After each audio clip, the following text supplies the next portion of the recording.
Voice applicability with effect from 1st October 2020.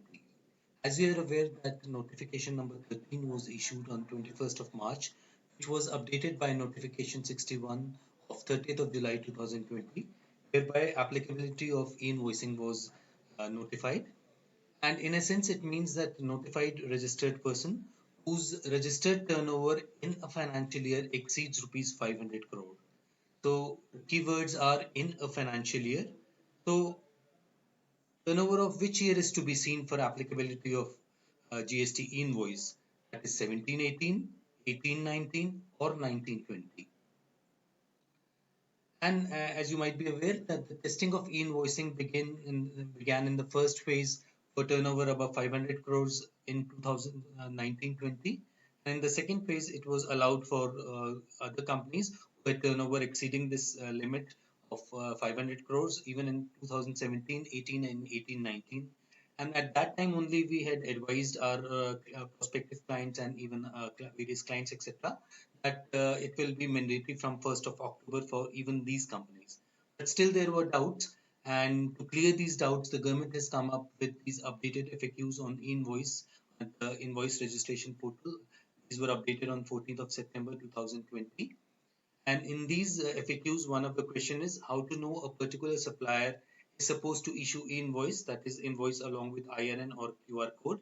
So the answer gives a very clear-cut answer as to the applicability of invoicing to which companies. Let us see.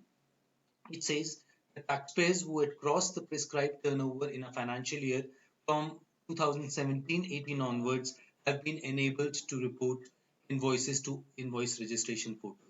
So any year from 2017-18 onwards, if they have crossed the prescribed turnover, then invoicing is applicable for them.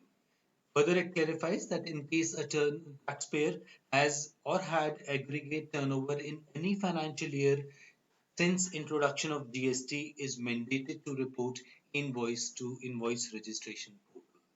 So I think this makes it clear that if the aggregate turnover exceeds rupees 500 crores, then invoicing is applicable with effect from 1st October 2020.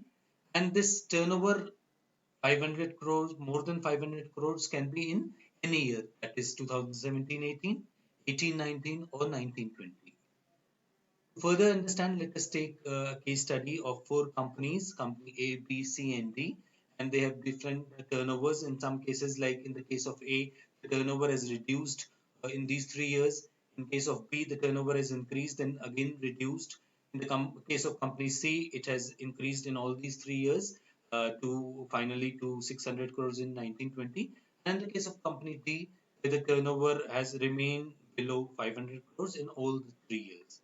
So if we talk about and want to take the applicability of e-invoicing to these companies, then we will see that in the case of company A in 1718, the turnover was above 500 crores. In the case of company B, it was above 500 crores in 1819. And in the case of company C, the turnover was above this threshold in 1920. For other years, once it has crossed this limit, for other years, we need not see the data. And for company D, obviously, it was not above the threshold in any of the 3 years. So that is why for company A, B, and C, invoicing will be mandatory with effect from 1st October 2020. And obviously, when we talk about turnover, we're talking about the company level or the pan level turnover, and that too as per GST. So any branch transfers to divisions, own divisions, etc., those are to be included. Sale of assets, etc., all these have to be added. So it has to be the turnover as your GSTR 9 and 9C. That turnover has to be seen. So I think now it is quite clear.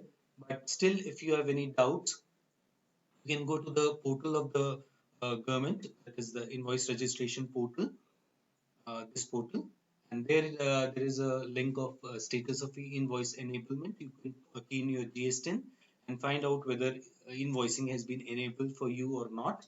And if it has not been enabled, but it is applicable to you because of the turnover exceeding the limit of 500 crores in any of the 3 years since the inception of GST, in that case, you can go to this link of e-invoice enablement form. You can key in your GSTIN, your name, address, etc., all these details, and click on I agree that the PAN of my company of the registered GSTs, the aggregate turnover is more than 500 crores, and hence I am maybe enabled for e-invoicing. So by this you can enable yourself for e-invoicing.